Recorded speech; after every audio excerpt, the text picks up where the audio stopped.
धर्मनिरपेक्ष लोकतंत्रात्मक गणराज्य बनाने के लिए तथा उसके समस्त नागरिकों को सामाजिक, आर्थिक और राजनीतिक न्याय, विचार, अभिव्यक्ति, विश्वास, धर्म और उपासना की स्वतंत्रता, प्रतिष्ठा और अवसर की समता प्राप्त कराने के लिए तथा उन सब में व्यक्ति की गरिमा और राष्ट्र की एकता और अखंडता सुनिश्चित करने वाली बंधुता बढ़ाने के लिए दृढ़ संकल्प लेते हैं।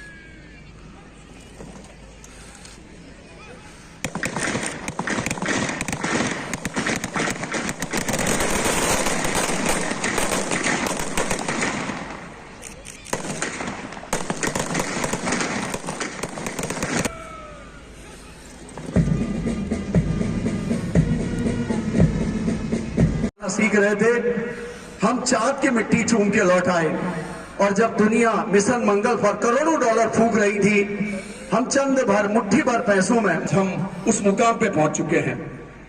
1861 के पुलिस अधिनियम पर टिकी हमारी पुलिस व्यवस्था तत्पर है अपने दायित्वों के निर्वहन के लिए और ये आशा भी करते हैं कि पुलिस का इकबाल इसी तरह बुलंद रहे। के साथ साथ सैकड़ों अपराधियों पर, गैंगस्टर, एनएसए और गुंडा होने वाले अपराधों पर रोकथाम के लिए भी बहुत। आज के अगले अतिथि हमारे बीच में पुलिस महानिरीक्षक बरेली परिषद आएंगे। अच्छा प्रदर्शन।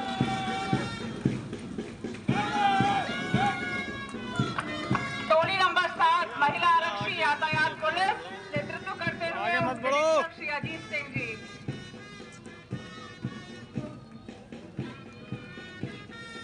और सबसे अंत में महिला अपनी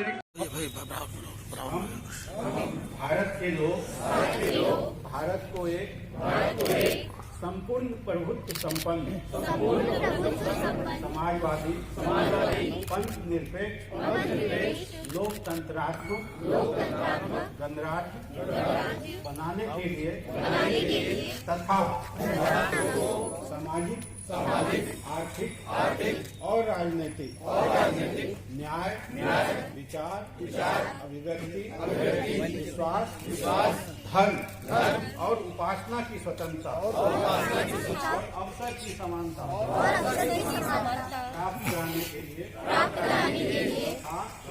उन सब में व्यक्ति की गरिमा और राष्ट्र की एकता और अखंडता सुनिश्चित करने वाली बंधुता बढ़ाने दृढ़ संकल्प लेकर एतद द्वारा इस संविधान को अंगीकृत, अधिनियमित और आत्मार्पित करते हैं। जय हिंद, जय भारत। धन्यवाद।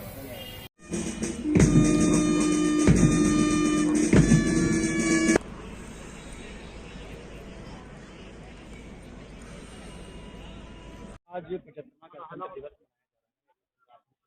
कितने लोगों को आज यहाँ सम्मानित किया? आज यहाँ पे जो जनपद के कप्तान हैं श्री सुशील चंद्रपाल जिले, आपको डीजीपी साहब की तरफ से प्रशस्ति पत्र मिला है।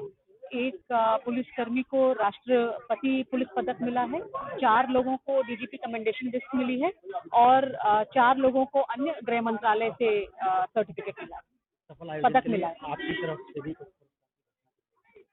पूरी पुलिस लाइन के लिए और पुलिस परेड के सफल आयोजन के लिए 1,01,000 के पुरस्कार की घोषणा करें।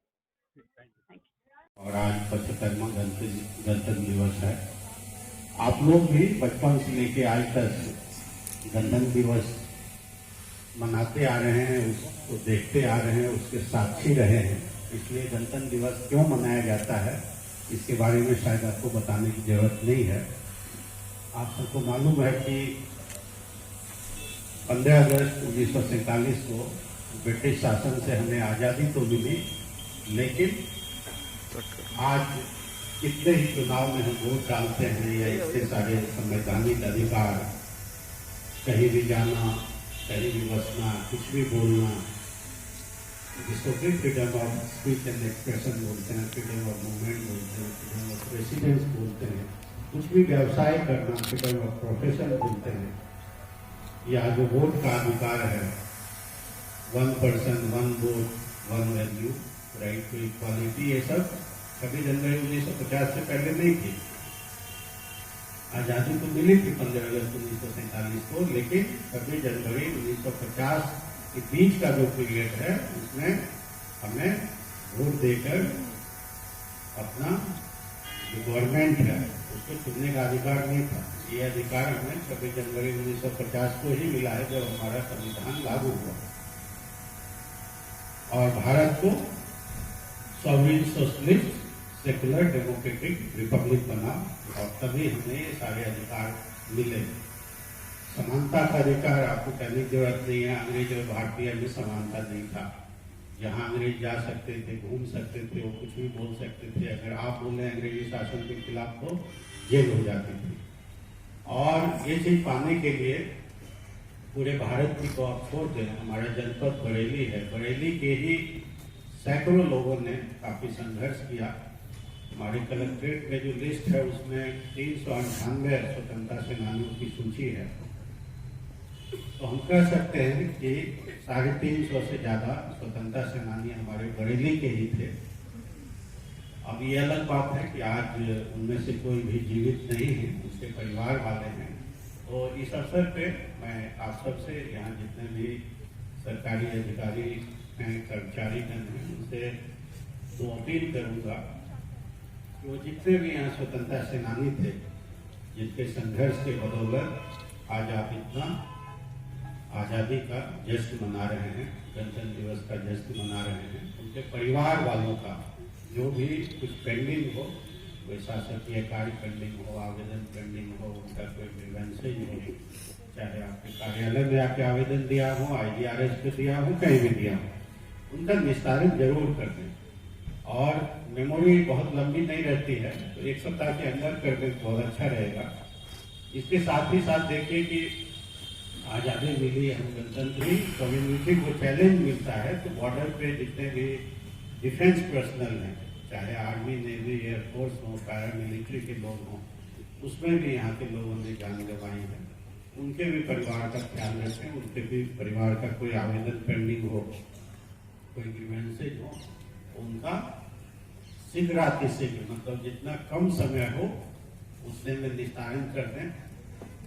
और 15 अगस्त और 26 जनवरी 2 ऐसा दिन है जब हमें उनके बलिदानों को अवश्य याद करना चाहिए, और उनके जो संतान हैं, उनके परिवार वाले हैं, उनको जरूर सम्मान देना चाहिए। अभी हम लोगों ने 14 जनवरी को जो स्वतंत्रता सेनानी है उनके परिवार वालों को कैंप कार्यालय में, क्योंकि उस दिन छुट्टी का दिन था, तो शासन के आदेश के अनुसार हम लोगों ने कैंप कार्यालय में उनका सम्मान किया था। और 26 जनवरी के अवसर पर हम लोग जो जनपद में जो लोग विशेष काम करते हैं, विशेष योगदान देते हैं, विशेष उपलब्धि वाले होते हैं, उन्हें भी सम्मानित करते हैं। परंतु इस